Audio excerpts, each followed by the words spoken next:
Last time we saw what the mother of light, joy and peace was narrating to Savitri. She told her that if earth wants to be saved, she is there to save the earth. But that urge, that will, that aspiration is wanting. If that is there, then love shall see at last unwounded tread earth's soil. Man's mind shall admit the sovereignty of truth, and body bear the immense descent of God. That was her expectation, that is her expectation, that is the reason why she was there. But in response to what she is describing to Savitri, there is an answer. There is a revolt from human nature, and it is that which comes in the way, which impedes man's progress. She spoke, the mother of light and joy and peace. She spoke, and from the ignorant nether plain, a cry, a warped echo, naked and shuddering, came.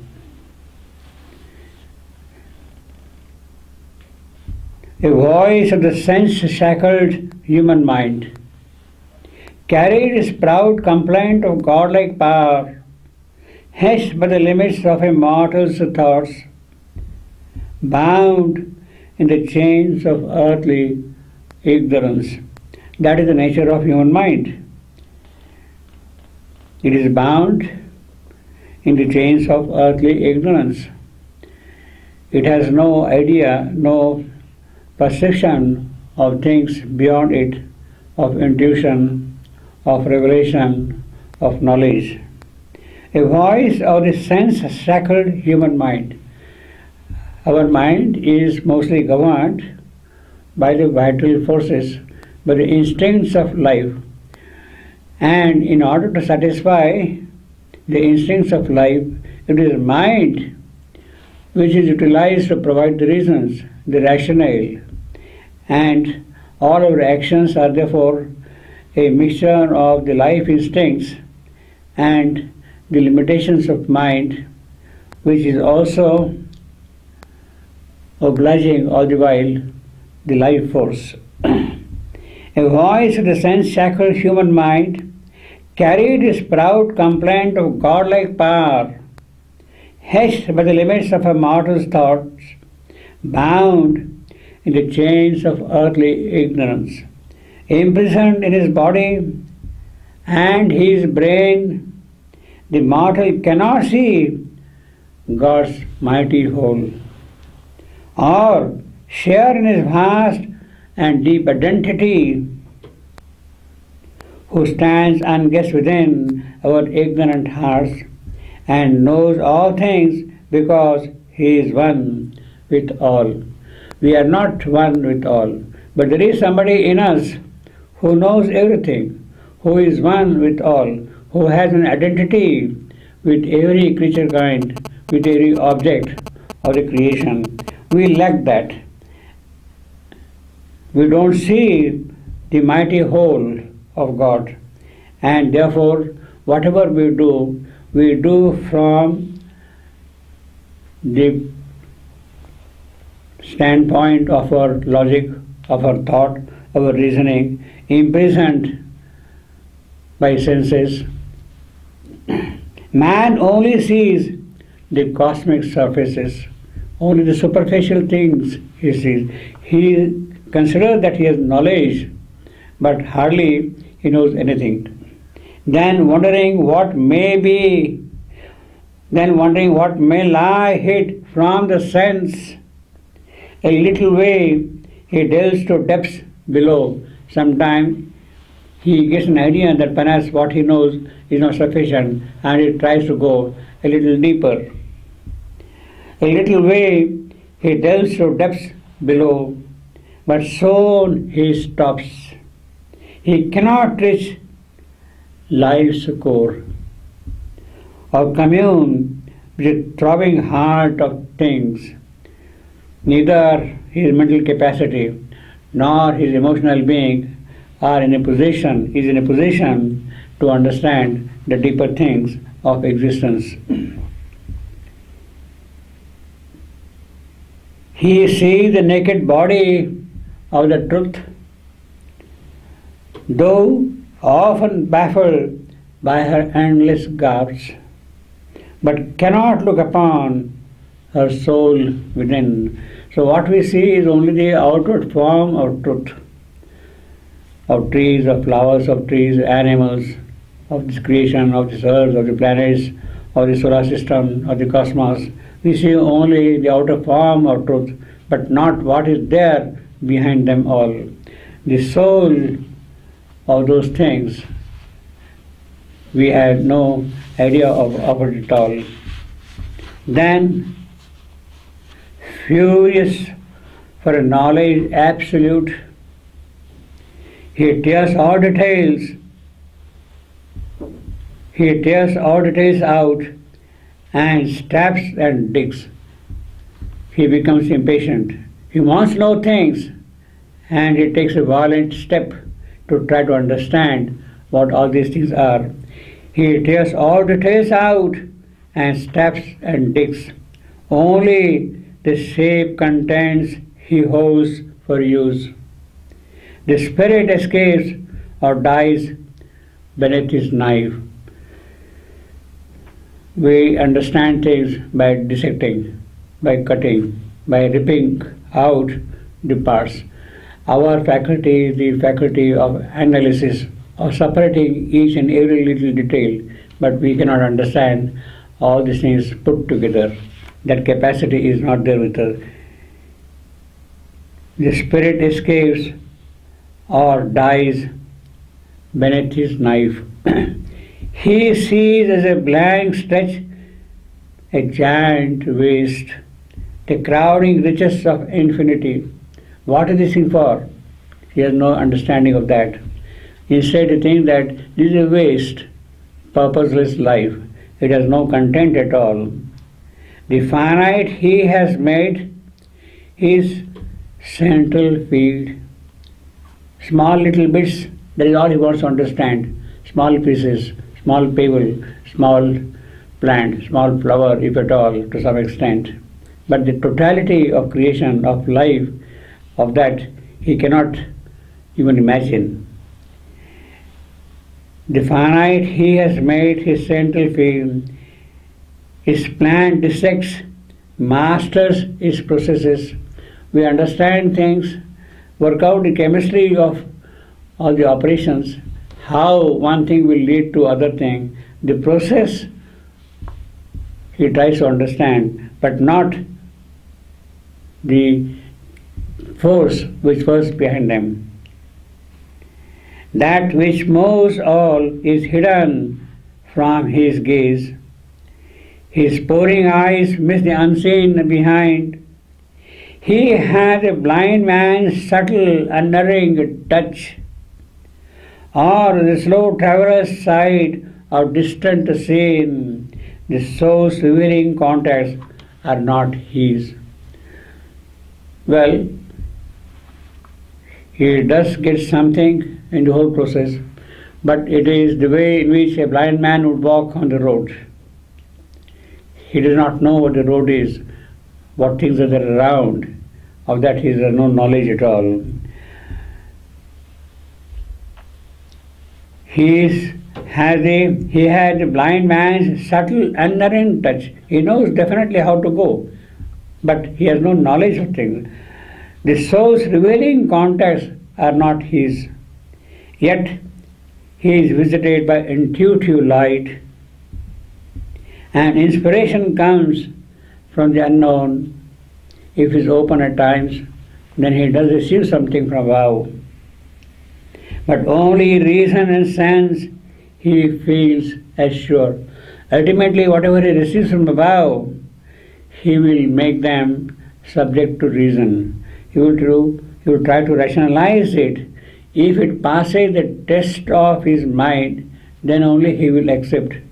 Otherwise, he will not pay any heed to those things at all. But only reason and sense he feels are assured. They only are his trusted witnesses. Thus is he balked. Thus he is thrown away. He recoils. He is turned back. His splendid effort vain. So whatever he tries, whatever he struggles for, it does not prove fruitful. His knowledge scans bright pebbles on the shore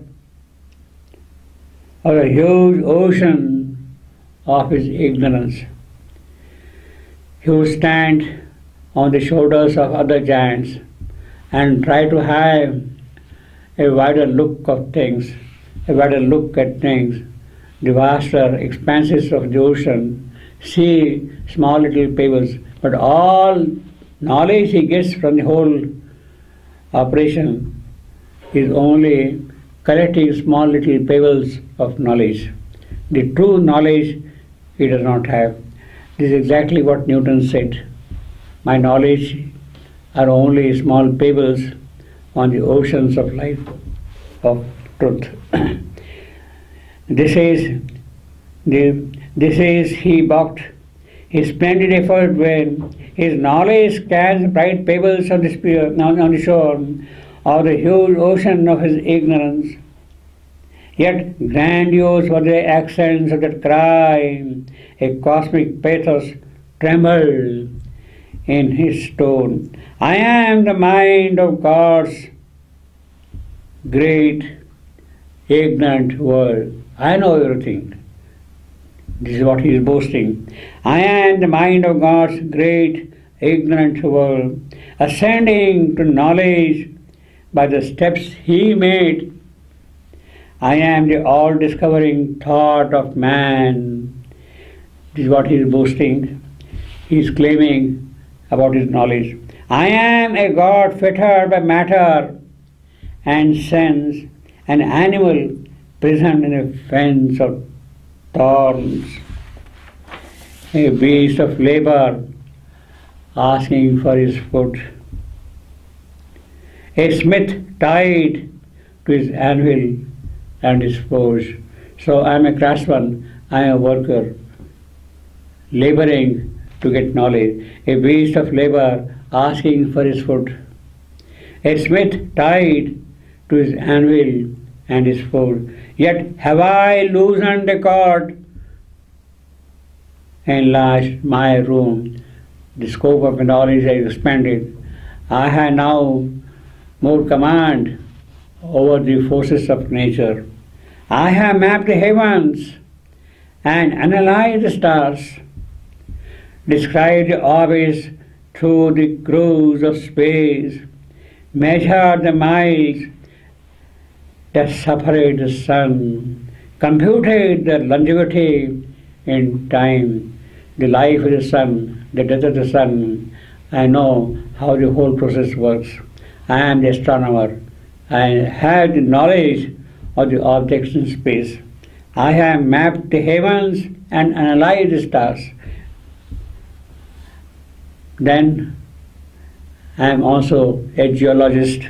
I have delved into earth's bowels and torn out the riches guarded by the dull brown soil, how the mountains are formed, how the tectonic movement take place and the mountains form, how the volcanoes appear, all that I have learned. I know all those things. I have delved into earth's bowels and torn out the riches guarded by her dull brown soil. I had classed the changes of a stony crust, and her biography discovered the dates and rescued the pages of all nature's plan. I have done carbon dating. I know what came when, the entire sequence I can trace. This is the geologist method of understanding the life, the earth science. Then I am the biologist, I am the evolutionary scientist. The tree of evolution I have sketched, each branch and twig and leaf in its own place. In the embryo, track the history of forms, how from little beginning the form has grown, and the genealogy frame of all that lives. So I am a genetic engineer also, microbiologist, knowing all the details. I had detected plasm and cell and gene. The living substance, what it is, the plasm that I have found. I know what a cell is, what a gene is. The protozoa are traced, man's ancestors, in the amoeba. In the beginning of life itself, I know how man can come out from the whole place. The humble origins, the humble originals from whom he rose, I know how he was born and how he dies. Only what end he serves, I know not yet. Yes, he takes birth, he lives, he does a lot of things during his life and he dies. But why he has come into life, why he goes away from life, of that I have no knowledge, I have no idea. Only what end he serves, I know not yet, or if there is an aim, or any end, or if there is aim at all, or any end, or push of rich, creative, purposeful joy in the wide worlds of the terrestrial power, that I have no idea. I cannot tell you anything about that. I have caught the intricate processes, none is left. Her huge machinery is in my hands. I have seen the cosmic energies for my use. Everything is in my command now. I am the master of nature. I have poured on her infinitesimal elements, small little details, I know. And her invisible atoms I have unmasked. I have got microscopes by which the smallest little things I can see. All matter is a book I have perused. I have opened the book and I read the whole secret of matter. Only some pages now are left to read. I know that my knowledge is not complete, but I am sure I will get that also as I proceed. Only some pages are left to read. I have seen the ways of life, the paths of mind. I am becoming a philosopher now. I am a scientist. I am becoming a philosopher. I have seen the ways of life, the paths of mind. I have studied the methods of the ant and ape, and the behavior learned of man and worm. If God is at work, His secrets I have found. But still, the cause of things is left in doubt. Why all this? Why things happen this way? What is the purpose behind that? The cause of that is not yet known to me. But still, the cause of things is left in doubt.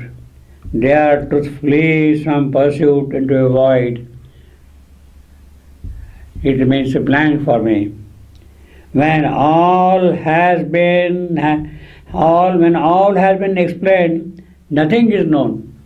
I explain the entire sequence, that elements come together, form compounds. But what have I explained really? Nothing. What shows the process? When the past sprung, I know not, and perhaps shall never know. A mystery in a mighty nature's birth. The birth of nature has remained a mystery to me, and it will always remain a mystery to me. A mystery is mighty nature's birth. A mystery is elusive stream of mind. A mystery, the protean freak of life, the changing substance, life constantly altering. That whole thing is a mystery to me. What I have learned, chance leaves to contradict. I think I have surer knowledge of things, but suddenly something happens unexpectedly and the whole thing is lost, is wiped out. I can foresee the acts of matter's force, but not the march of the destiny of man. How the material creation works, I know the laws of physics, and I can predict what is going to happen. The cause and effect, their infallible relationship, are at my command. But what is the destiny of man? I cannot tell anything about that. He is driven upon paths he did not choose. He falls trampled underneath the rolling wheels of time, circumstance, chance, fate. Under them he falls. My great philosophies are a reasoned guess. After all my philosophies, materialism, communism, spiritualism, capitalism, whatever philosophies I have built, they are what? Only reasoned guesses. They have no knowledge. The mystic haven that claim the human soul and are a charlatanism of the imagining brain. It is only nothing but the imagination of an impostor.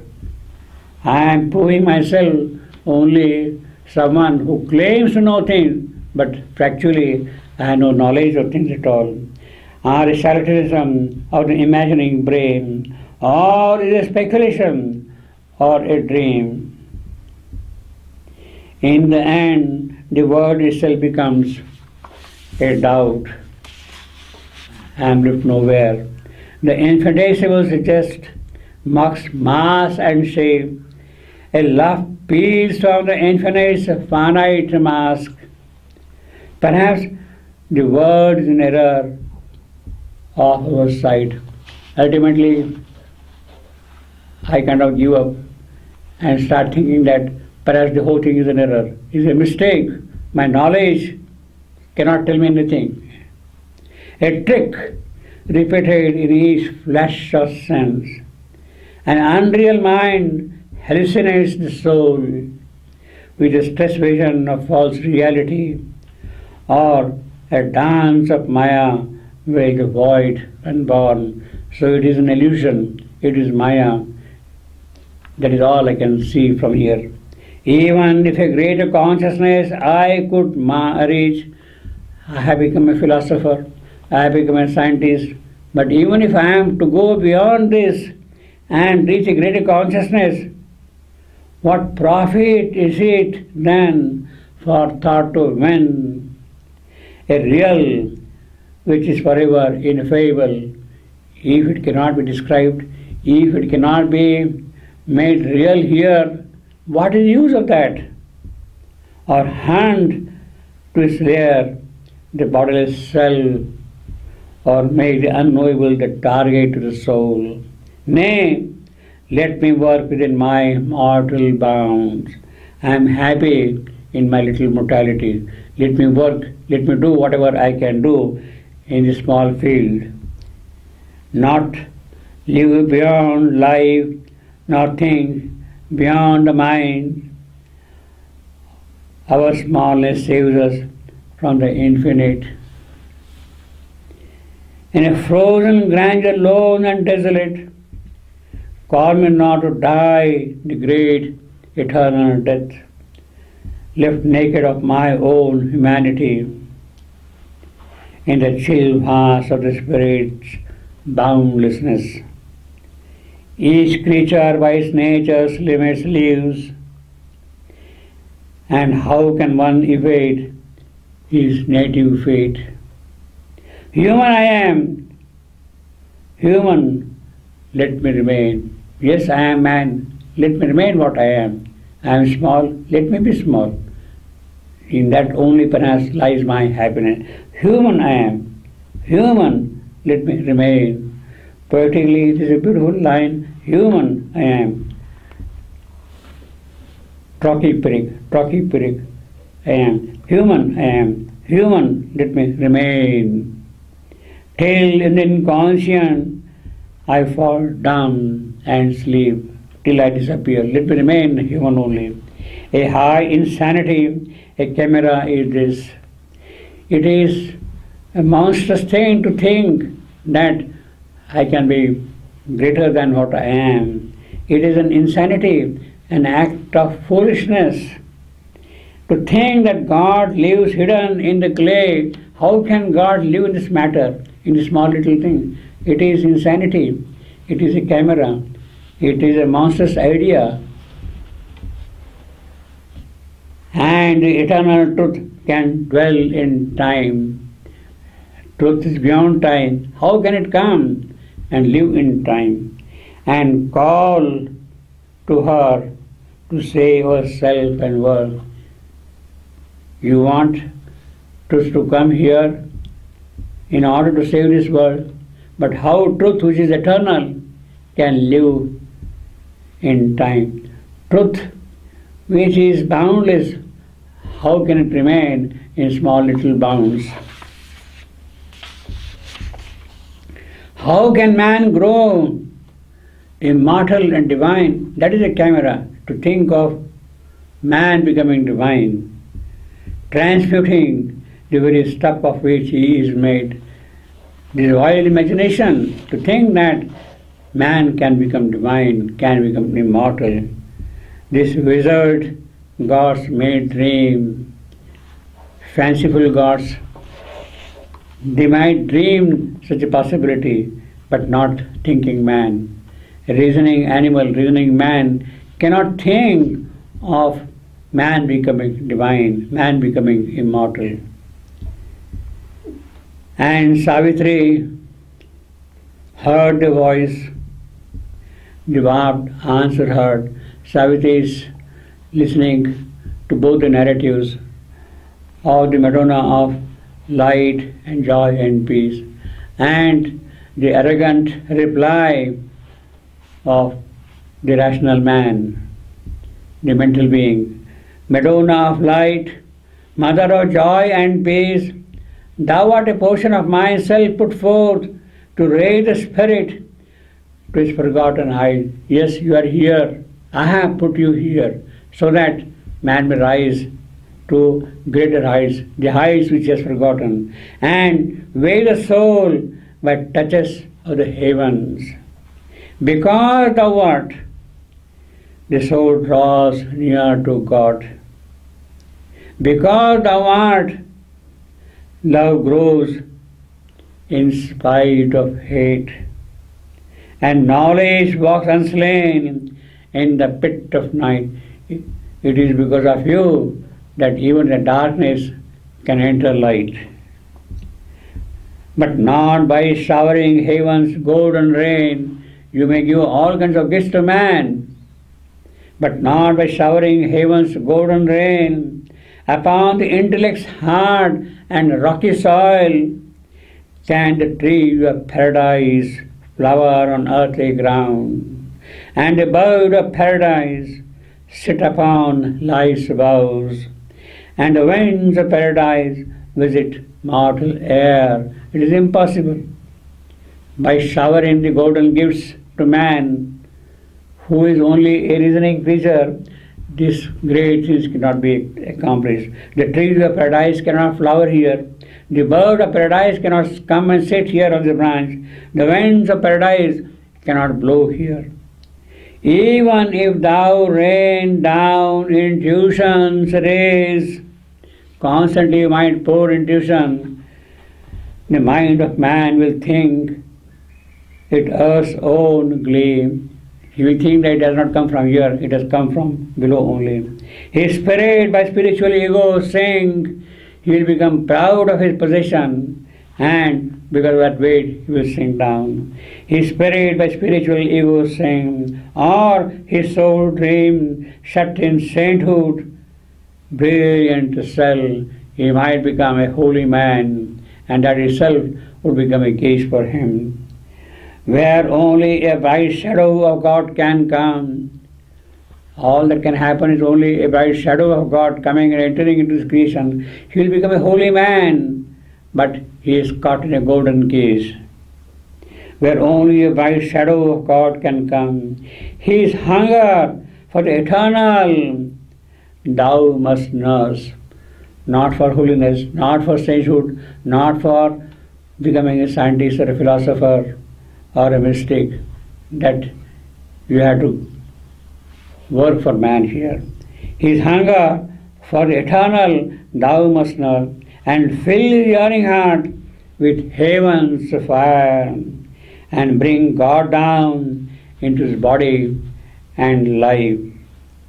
One day I shall return his hands and mine, and thou shalt see the face of the Absolute. Yes, I will come with his hand in my hand, and you will see the face of the Absolute. Then shall the holy marriage be achieved. The separation is between this creation and that, between matter and spirit. It is they who will come together. The soul and the oversoul will join. Then shall the holy marriage be achieved. Then shall the divine family be born. There shall be light and peace in all the worlds. There shall be light and peace in all the world. Yes, I will come with his hand in my hand, and then there shall be light and peace in all the worlds.